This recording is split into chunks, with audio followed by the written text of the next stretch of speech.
Bah oui, exactement, Damien. Il a été condamné à 3 ans, de prison, dont un ferme, avec la possibilité pour lui de ne pas passer par la case prison, car il n'y a pas de mandat de dépôt qui a été voulu par la justice. Nicolas Sarkozy devra avoir un bracelet. Coup de tonnerre en France. L'ex-président de la République française Nicolas Sarkozy a été condamné à 3 ans d'emprisonnement dont une ferme dans l'histoire du trafic d'influence, également de la corruption sur l'affaire Bismuth par la Cour d'appel de Paris. Également, ses droits civiques ont été révoqués. Il ne pourra plus participer aux élections. Écoutons un peu les détails de sa condamnation dans ce reportage. Bah oui, exactement, Damien. Il a été condamné à 3 ans, de prison, dont un ferme, avec la possibilité pour lui de ne pas passer par la case prison, car il n'y a pas de mandat de dépôt qui a été voulu par la justice. Nicolas Sarkozy devra avoir un bracelet électronique et se soumettre aux règles de cette condamnation, c'est-à-dire qu'il devra garder son bracelet, être chez lui, ne pas s'éloigner également, et puis également pointer avec également son avocat qui a été, son ancien avocat, Maître Herzog, qui a été condamné, et Alibert également, Maître Alibert, qui ont été condamnés aux mêmes peines que Nicolas Sarkozy. En d'autres termes, la justice a considéré qu'il y avait un pacte corruptionnel pour essayer d'intervenir justement dans les affaires judiciaires. Je vous rappelle qu'à l'époque, Nicolas Sarkozy, lui, était cerné par les affaires, la justice enquêtait autour de lui. Eh bien, c'est pour cette raison qu'il avait dédié un téléphone avec, on se souvient tous, le pseudonyme de Paul Bismuth, pour justement connaître la procédure et savoir où en est la justice à travers Monsieur Alibert, qui lui était un magistrat haut placé ici en France, à qui il aurait promis un poste d'ambassadeur à Monaco. Eh bien, à l'annonce de cette décision, Nicolas Sarkozy, les mâchoires serrées, a baissé la tête. On a senti une colère contenue, car Nicolas Sarkozy est un ancien président de la République. Eh bien, cette décision de justice française est une première en la matière. Je tiens à rappeler que ce n'est pas la seule affaire à son actif. Il y a l'affaire de sa réélection lors des élections présidentielles. Il y a également l'affaire libyenne. Il y a également d'autres affaires sur le détournement de fonds et la corruption.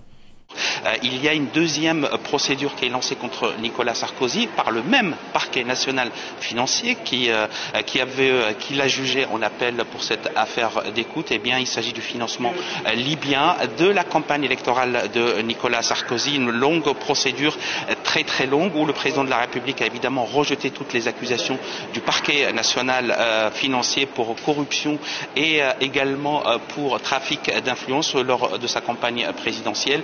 Eh bien, Nicolas Sarkozy n'en a pas fini avec la justice. Il devra également se rendre devant les juges pour, évidemment, lors de cette ouverture de procès, pour se défendre. Il a dit, il a répété qu'il était innocent et qu'il avait la volonté, la possibilité de se défendre. En attendant, après cette condamnation, eh bien, Nicolas Sarkozy devrait, comme tout homme, comme tout justiciable français, eh bien, attendre la suite de son affaire, et en attendant, il devra porter ce bracelet électronique. Le journaliste a oublié de mentionner qu'il pourra faire valoir son droit à la Cour de cassation.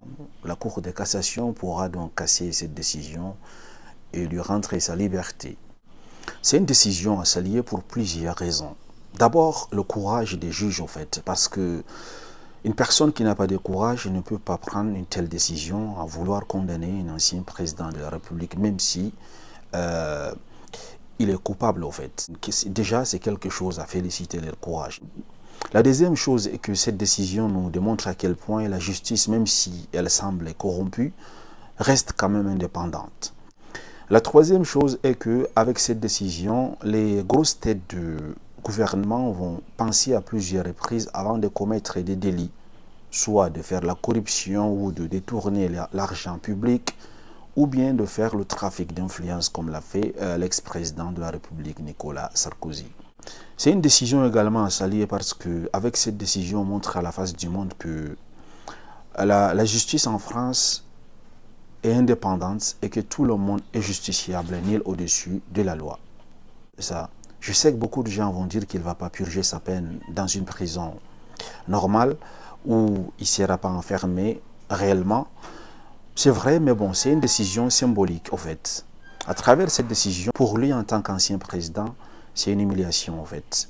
Le fait de porter des bracelets électroniques, le fait de empêcher de ces mouvements d'aller et venir quand on veut, le fait d'être surveillé 24 heures sur 24, même étant dans une maison, même étant enfermé chez soi, c'est quelque chose d'humiliant pour un ancien président. Donc, il faut considérer cela comme étant quelque chose de symbolique.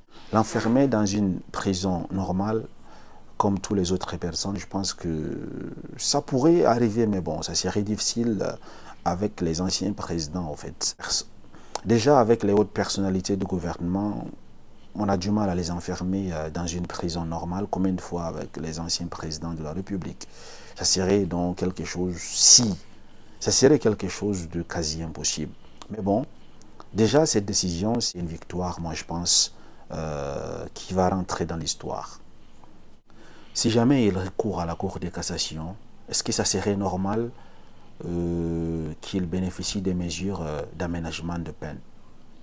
Pour répondre à cette question, référons-nous à son tweet de l'an 2015, où il disait ceci, je cite, « Je souhaite qu'il n'y ait pas de mesures d'aménagement de peine pour les peines supérieures à 6 mois. » Tweeté Nicolas Sarkozy à 8h40 le 3 novembre 2015. Est-ce que l'actuel président Emmanuel Macron doit également craindre quelque chose suite à la condamnation de Nicolas Sarkozy? Parce que nous savons tous qu'il y a également des casseroles qui traînent avec lui, comme l'affaire de McKinsey en fait. En tant que président en exercice, il n'a pas à s'inquiéter pour le moment, parce qu'il est protégé par l'immunité présidentielle. Mais lorsqu'il sera pris aux affaires, je pense qu'il pourra donc être inquiété. Parce que la justice, une fois de plus, nous a montré à quel point elle est déterminée à traquer toutes les personnes qui ont commis des crimes.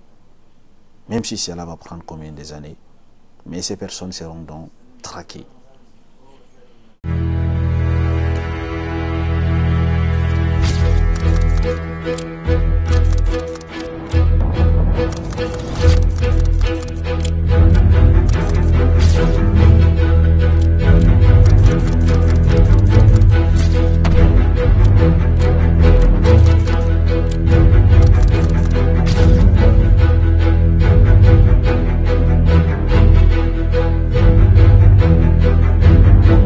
Cette décision, par sa nature symbolique, marque une rupture entre l'injustice qui existait autrefois et l'impunité qui va laisser donc la place à la justice aux personnes considérées autrefois comme intouchables.